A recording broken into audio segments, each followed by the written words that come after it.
दोस्तों बीजेपी ने कश्मीर के अंदर अपना मैनिफेस्टो रिलीज कर दिया है। बड़ा इंपॉर्टेंट मैनिफेस्टो है। इसमें दो चीज़ें जो हैं वो दैट आर बीइंग हाइलाइटेड बड़ी इंपॉर्टेंस रखती हैं।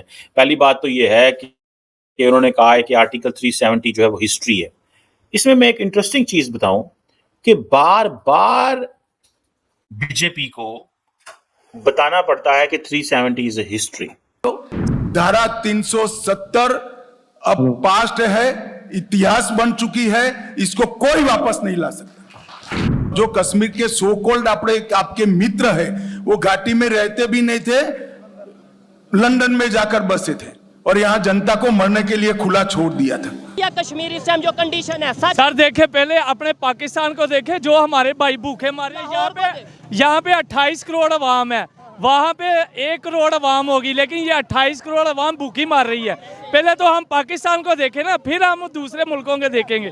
ये मेरा जवाब है। पहले कश्मीर या आटा इस टाइम जो आटा ये देखें जी साहब, मैं रैंडमली यहाँ पर लोगों से पूछ रहा हूँ, भाईजान इस टाइम जो कंडीशन है, कश्मीर चाहिए आटा चाहिए? फिलहाल तो आटा चाहिए भाई। गरीब से अगर पूछा जाए कि आपको कश्मीर चाहिए या आटा चाहिए, तो ये क्या जवाब है? देखें जी, आज की जो पोजीशन नजर आ रही है, ये मजदूर यही कहेंगे कि हमें कश्मीर नहीं चाहिए, हमें जीने के लिए आटा चाहिए। आटा चाहिए या कश्मीर? सबसे पहले बात तो यह है कि जब हमने कलमा पढ़ा है ला इलाहा इल्लल्लाह मुहम्मद रसूलुल्लाह, उसके लिहाज से तो हमें कश्मीर भी चाहिए।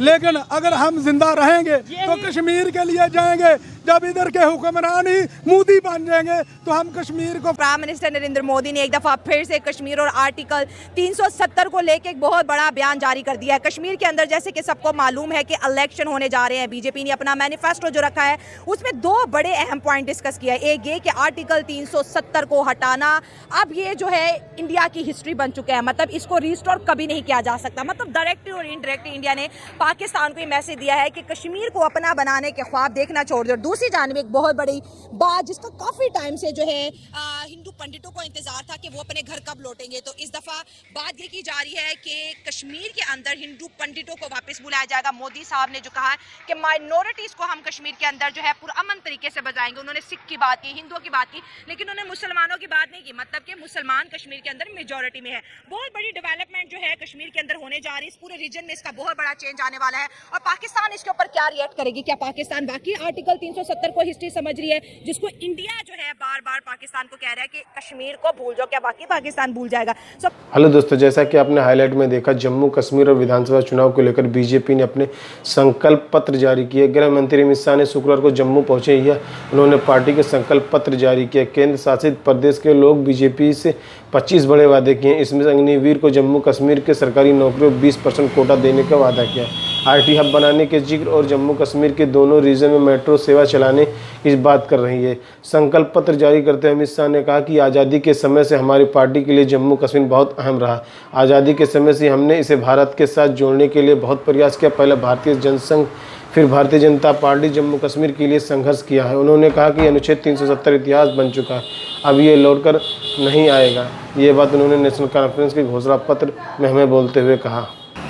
तो दोस्तों चलिए देखते हैं कि पाक मीडिया इस वीडियो पर क्या रिएक्शन देता है और उनका क्या कहना है। इट मीन्स कि वो इस चीज़ को समझते हैं कि कई लोगों को शायद ये गलत फहमी हो कि जो है वो 370 जो है रिस्टोर हो सकता है। सो नहीं, अब नहीं होगा। ये बीजेपी की जो स्ट्रैटेजी है वो वहाँ पे क्लियर हो गई। दूसरी इम्पॉर्टेंट चीज़ जो है, जो मैं समझता हूँ कि कश्मीर के हवाले से है, वो कहते हैं जी कि जो कश्मीरी पंडित्स हैं उनका सेफ रिटर्न और उनकी रिहैबिलिटेशन जो है वो करनी है। इसके लिए एक मेरा ख्याल है एक प्रोग्राम है जिसको वो शुरू करना चाहते हैं, जिसमें वो कहते हैं कि जितने भी हिंदू रिप्रेजेंटेटिव्स हैं, वेलफेयर बोर्ड है, डिस्प्लेस्ड कम्युनिटी को, सबको जो है वो लेके आया जाएगा। वो कहते हैं जी कई दहाइयों से जो पंडित्स हैं वो इंसाफ का इंतज़ार कर रहे हैं और नरेंद्र मोदी साहब जो है और जो एनडीए की गवर्नमेंट है उसने ये बोल्ड स्टेप लिए हैं कि हम एक तो 370 की आपको पता है एब्रोगेट किया है, इसको cross border terror attacks network को डिसमेंटल कर दिया। वो ये कह रहे हैं है ना। हाँ जी। इसने जो 3-4 साल पहले जब ये 370 आर्टिकल ख़त्म किया था तो उस वक्त जो पाकिस्तान की हुकूमत थी हाँ जी। उनके जो भी कायद थे उस वक्त पाकिस्तान की हुकूमत के, इमरान खान की थी जी। इमरान खान ने कोई एहतजाज नहीं किया था। अच्छा किया था ना, कह रहे थे सारे पाकिस्तानी कौम सड़कों पे निकले लेकिन 2 मिनट के लिए खामोश हो जाए। हाँ जी, तो खामोश तो आज भी कर लेते हैं हम। इंडिया हमारे कश्मीर पे कब्जा करने की बातें कर रहा है और हम जो जिनका साथ दे रहे हैं, कोई यौम यकजहती कश्मीर के साथ 5 फरवरी 25 साल से मना रहे हैं जी। अब सिर्फ वो मनाने तक ही रह गए हैं। हाँ, सही हो गया। अब हम सबको चाहिए कि कश्मीर जो है उसको बचाने के लिए हम जो है एहतजाज करें। हमारी हुकूमत जैसे जंगों से हुआ नहीं, मेरी एहतजाज से बात कहाँ सुने। होगा। नहीं जी नहीं, वो जो मैं कह रहा हूँ ना, अक़वाम मुत्तहिदा में। अच्छा, वहाँ पे भी फेल हो चुके हैं, बिलावल भुट्टो ने फरमाया ही है। नहीं, बिलावल भुट्टो की ये मैंने नहीं सुनी, आप कह रही हैं तो होगी। उन्होंने कहा कि यूनाइटेड नेशन में कश्मीर के मुद्दे पे भारत की तो दुनिया सुनती है लेकिन पाकिस्तान की नहीं सुनती। बिलावल का बयान निकाल दे, खैर मैं इस वीडियो में चला भी दूंगी। असल में बात यह है कि इसमें हमले में हम सबको कुछ ना कुछ तो करना चाहिए। क्या करना चाहिए, यही तो मैं सोच रही हूँ कि ये कश्मीर के नारे लगाए जाते हैं। मोदी साहब बार बार कहते हैं पाकिस्तानियों होश के नाखून लो, ये कश्मीर तुम्हारा नहीं हो सकता। दूसरा पाकिस्तान कहते हैं कि वहाँ पे ज़्यादा मुसलमान है इसलिए कश्मीर हमारा है। तो वो कह रहे हैं वो जो वहाँ पे हिंदू पंडित थे जिनको निकाला गया, अब हम इलेक्शन के बाद उन्हें भी यहाँ बसाएंगे। वैसे वो अब जैसे वो कर रहे हैं, हाँ। वैसे तो वो जिसको मर्जी बसा सकते हैं। हमें तो वो निकाल रहे हैं वहाँ से। अब हम क्या करें, हम ये कह रहे हैं, अपनी हुकूमत से मुतालबा कर रहे हैं कि अगर नहीं सुनी जा रही तो हमें बता ही दें कि हम चुप करके बैठ जाएं। बात तो ये कर रहे हैं ना। तो आप 2019 के करके बैठे हुए हैं। नहीं, हम तो चुप 1947 से आज़ाद हैं, उस वक्त से चुप है, नहीं तो आज तक आज़ाद ना करा लेते होते। और शहर के अंदर कि भाई आपको आटा चाहिए या कश्मीर चाहिए, क्या जवाब आएगा? हमें जो है ना वो सिर्फ आटा टाइम पे मिल जाए, हमारी आवाम जो है ना वो भूखी मर रही है। ठीक हो गया। ये देखें जी, बहुत से लोगों से आज ये ओपिनियन ली, आप इसके ऊपर क्या कहना चाहेंगे? आटा चाहिए या कश्मीर? सबसे पहले बात तो यह है कि जब हमने कलमा पढ़ा है ला इलाहा इल्लल्लाह मुहम्मद रसूलुल्लाह, उसके लिहाज से तो हमें कश्मीर भी चाहिए। लेकिन अगर हम जिंदा रहेंगे तो कश्मीर के लिए जाएंगे। जब इधर के हुक्मरान ही मोदी बन जाएंगे तो हम कश्मीर को फतह कैसे करेंगे? आपने बोला इधर के हुक्मरान मोदी बन जाएंगे, वहाँ पर तो आटा बहुत सस्ता है, वहाँ पर तो डेवलपमेंट बहुत ज्यादा हो रही है, एजुकेटेड लोग हैं, इन चीज को जानते हैं। तो वो तो अगर मैं अगर अपनी पर्सनली बात करूँ, आपको शायद हैरत हो, मैं कहता हूँ यहाँ के हुक्मरान मोदी जैसे बने ताकि वो अपने कंट्री को आगे पॉलिसीज ऐसी बनाए। उस सेंस में मोदी नहीं कह रहा, मैं उस सेंस में मोदी कह रहा हूँ जो कश्मीर के लिए मोदी बना हुआ है। ये पाकिस्तान के लिए अब इंडियन मोदी बने हुए हैं। इनका एक ही मकसद है, पाकिस्तान की आवाम को मार दो और अपने बच्चों को जो है वो बाहर जाके जायदादें बना दो, उनके फ्लैट बना दो, उनके बंगले बना दो।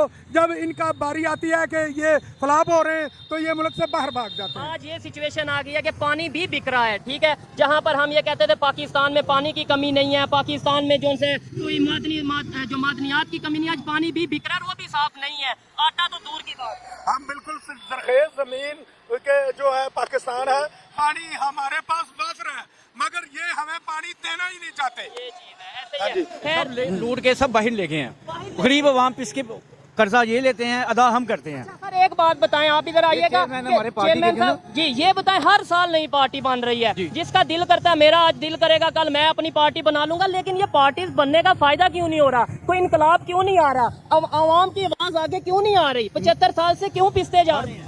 हर बंदा जो है ना वो पार्टी बनाता है जी, खूनी पार्टी बना रहा है। इमरान खान ने खूनी पार्टी बनाई है। हमारी जो पार्टी है ये इनकलाबी पार्टी है, ये गरीबों के लिए पार्टी है। हम उठे हैं इस कि हम जो है ना नई पार्टियां बन रही हैं, ये पार्टी अब उठेगी और इनकलाब लाएगी। आप इसके बारे में क्या कहना चाहेंगे? पहली बात तो ये है कि हमारी पार्टी पुरानी है। पाकिस्तान बनने से पहले नेशनल स्टूडेंट फेडरेशन था और उसके बाद मुस्लिम स्टूडेंट फेडरेशन आया। इस हमारी पार्टी में पहले जुल्फकार अली भुट्टो और उसका बेटा मुर्तज़ा भुट्टो भी शामिल था। जब उन्होंने हमारा ये जो मिशन था रोटी कपड़ा और मकान, उन्होंने अपने मकसद के लिए ये हमारा नारा ले लिया और अब यही नारा आपको लगता है कि बड़ी बड़ी पार्टियों ने आपका नारा यूज और किया? ये हमारी जो पाकिस्तान इनकलाबी पार्टी है, पहले हमारी पीडीएफ और एनएसएफ थी, नेशनल स्टूडेंट फेडरेशन और people democratic front of Pakistan. उस वक्त से हम पिछले मेरे सवाल का बस जवाब दें। नो डाउट पार्टीज काफी हैं और ये इंटरनल मैटर्स हैं, क्या ऐसे ही नारे लगते रहेंगे, पार्टियां बनती रहेंगी, अब चेंज आएगा? हम ये जितने भी चेंज लाने वाले खोखले नारे मारने वाले इन सबको हमने चेक कर लिया है, नवाज शरीफ से लेकर जरदारी, और एंड में हमने इमरान खान को भी देख लिया है। अब हम मजदूर हैं, हम मेहनत मजदूरी करके खाते हैं, ये जितने भी हैं झूठे और फराडिये हैं। अब मजदूर की हुकूमत होगी, जो मजदूर कहेगा वो होगा, इन फराडियों का हमने कुछ नहीं मानना। जबरदस्त, बहुत अच्छा लगा इनसे बात करके। उम्मीद करता हूँ जैसी इनकी बातें हैं वैसे ही ये प्रैक्टिकली कुछ करे, आवाम की आवाज़ बने, आम आदमी की आवाज़ बने और पाकिस्तान में चेंज लाने के लिए कुछ ना कुछ कोशिश करें। ये देखें कितनी है, आवाम आए आगे चले जाएं। आए मजीद लोगों से बात करते हैं। अस्सलाम वालेकुम। वालेकुम अस्सलाम। आपका नाम? मरियम। मरियम साहिबा, ये बताएं सबसे पहले तो जो ये रैली है इसका मकसद क्या है? गुर्बत से परेशान आकर ये रैली है या कोई और मकसद है? इस मकसद की ये मकसद ये हमारा ये है कि हम गरीब को रोटी दें, ठीक है ना। उनके पास कपड़ा है ना मकान है, कुछ भी नहीं है। इन लोगों ने उनसे हर चीज़ छीन ली है। अब गुर्बत की खातिर लोग अपने बच्चे मार रहे हैं, बच्चे भीख मांग रहे हैं। जिन हाथों में किताबें होनी चाहिए उन हाथों में कटोरे हैं। 75 साल से रोटी कपड़ा मकान का नारा हम सुनते आए हैं, कश्मीर का नारा हम सुनते आए हैं। वो ना तो रोटी कपड़ा मकान मिला ना कश्मीर मिला, और यहाँ लोग आटे की लाइन में लगे ना। हम दिलाएंगे। अब जनरेशन हम आई है ना, पढ़ी लिखी कौन जैसी रानी, हाँ यूथ आई है ना, अब हम बचाएंगे ना, हम देंगे। मरियम साहिबा, ये बताएं जो इस टाइम कंडीशन है, आटे की लाइन में लोग लग के जाने दे रहे हैं, आज अगर हकीकत पे किसी यहाँ पे किसी यूथ से पूछा जाए, मजदूर से पूछा जाए, गरीब इंसान से पूछा जाए, ये पूछा जाए कि इस कंडीशन में आटा चाहिए या कश्मीर चाहिए, ईमानदारी से बताएं क्या जवाब देंगे? कश्मीर भी चाहिए, आटा भी चाहिए। मैं इस टाइम कंडीशन की बात कर रहा हूँ। आटा है, क्योंकि गरीब के पास रोटी नहीं है तो वो खाएगा। हाँ, पहले पेट होगा तो फिर दूसरा काम होगा। आप इसके ऊपर कुछ कहना चाहेंगे? जी बस ठीक है, हम भी यही कहना चाहेंगे कि गरीब का हक गरीब का मिलना चाहिए। चोरों को कहें हमारा पाकिस्तान हमें वापस करे, ये चोर हैं। ये पब्लिक के आप एक्सप्रेशन देख सकते हैं, गुस्सा देख सकते हैं, और मुझे ऐसा लगता है कि अब पाकिस्तान में चेंज आएगा। मुझे ये बताएं सिंपल सी, आटा या कश्मीर इस टाइम जो कंडीशन है? सर देखे, पहले अपने पाकिस्तान को देखे, जो हमारे भाई भूखे मारे। यहाँ पे 28 करोड़ अवाम है, वहाँ पे 1 करोड़ अवाम होगी, लेकिन ये 28 करोड़ अवाम भूखी मार रही है। पहले तो हम पाकिस्तान को देखें ना, फिर हम दूसरे मुल्कों के देखेंगे। ये मेरा जवाब है जी। लाहौर में तो आप अपनी तो देखे ना, पहले अपने हमसाये को देखे ना, फिर हम दूसरे हमसाये को भी देख लेंगे। पहले कश्मीर या आटा इस टाइम जो आटा ये देखें जी साहब, मैं रैंडमली यहाँ पर लोगों से पूछ रहा हूँ, भाई जान इस टाइम जो कंडीशन है, कश्मीर चाहिए आटा चाहिए? फिलहाल तो आटा चाहिए भाई, यही चीज है। और बड़ी दुख वाली बात है जो ये हुकूमत ने हालात कर दिए ना, लोग खुदकुशियां कर रहे हैं, सिर्फ आटा नहीं उनको मिल रहा। लेडीज जो हैं वो दब के मर रही हैं, ट्रकों के नीचे आ रही हैं। मैंने बात की है खवातीन से, लेडीज। पहले एक बंदे ने अपने 5 बच्चों को कत्ल कर दिया, सिर्फ बेरोजगारी की वजह से। उसने गोलियां मार दी हैं, खुद को खाना नहीं खा सकते, सिर्फ खाने के पैसे नहीं थे उनके पास। देख लें, अगर हमारे हुक्मरान देख रहे हैं, उन्हें शर्म आनी चाहिए। हम ना तो मतलब 75 साल से सिर्फ चूरन बेचते रहे, कभी मजहब के नाम पे ये क्या लगता है चेंज आ सकता है कि हम ऐसे ही रोते रहेंगे, चीखते रहेंगे, चलाते? हमें किसी भी हुकूमत पे, किसी भी पार्टी पे यकीन नहीं है। अच्छा नहीं, जब आप यकीन नहीं रखेंगे तो चेंज कैसे आएगा? तो सर अब कैसे करें ना, अदालतों पे हमें यकीन नहीं है, फौज पे हमें यकीन नहीं है। जो कुछ फौज कर रही है, अदालतों में अगर कोई इंसाफ करने के लिए आता है तो ये हुकूमतें जो हैं ये उसको खराब कर देती हैं। मैं ये समझता हूँ अदारे सब अच्छे हैं, अदारों की रिस्पेक्ट करनी चाहिए, लेकिन जो कुछ लोग गलत साथ हैं, पीटीआई के साथ हैं हम, ठीक है, क्योंकि उन्होंने कुछ अच्छा हमें लम्हे दिए थे, कुछ चीजें अच्छी दी थी। लेकिन उनके दौर में जितना हमने दूसरे कंट्री से या IMF से जितना लोन लिया, शायद उससे उनसे ज्यादा किसी और। सर वो पिछली हुकूमतों ने भी तो लिया हुआ था ना, ये भी तो देखें ना। ये कम से कम जितने इसमें 85 केस बने हैं, कम से कम मुल्क छोड़ के भागा तो नहीं, इसको गोली लगी है, ये पाकिस्तान में रहे। हमारे मियाँ साहब को बुखार चढ़ा है तो वो लंदन चले गए हैं। अच्छा, आज तक उनका बुखार नहीं उतर सका। 75 साल से कश्मीर का नारा सुनते आए हैं। सर सुनते आ रहे हैं, वो तो मिला एक्शन नहीं हुआ, तो मिला नहीं, कोई भी प्रॉपर एक्शन नहीं। वाले आने टाइम में अल्लाह ना करे ये ना हो एक नया नारा बने, हम आपको आटा देंगे, मतलब कश्मीर से लादा एक नया नारा बने, हम आटा फतह करेंगे, आटे की लाइन फतह करेंगे। ऐसा ही है, ऐसा ही है। तो क्या आटा मिलेगा आने वाले टाइम में? जो सर कोई उम्मीद नहीं है। हेलो दोस्तों, जैसा कि आपने वीडियो में देखा 2014 तक जम्मू कश्मीर पर हमेशा अलगाववाद और आतंकवाद की परछाई रही है। 2014 से लेकर 2024 तक जम्मू कश्मीर की जब इतिहास लिखी जाएगी तो ये समय स्वर्णिम होगा।